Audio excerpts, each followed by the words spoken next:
இந்த டின்னுக்கு மேலே 15 kg டின்னுக்கு மேலே ஒரு பட்டர் ஷீட் வந்து போட்டுரும். அடுத்து செகண்டாக இந்த மாதிரி வந்து வாழை மட்டையை போட்டுக்கிறோம். வாழை மட்டைக்கு அப்புறம் இந்த டின்னுக்கு போட்டு மூடி போட்டு கவர் பண்ணிடுறோம். வந்து சாக்கு, அதாவது கயிறு போட்டு நம்ம கட்டிடலாம் டின்னை.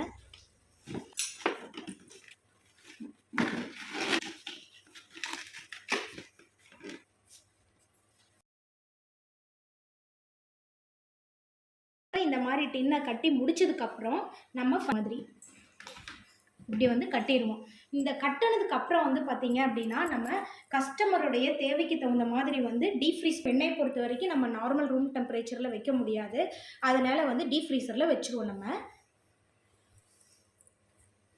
இப்போ இந்த வெண்ணெயை வந்து பார்த்தீங்கன்னா வெண்ணெயோடைய பதம் அப்படிங்கிறது இந்த மாதிரி தான். ஜென்ரலாகவே வந்து இந்த மாதிரி லூஸ் தன்மை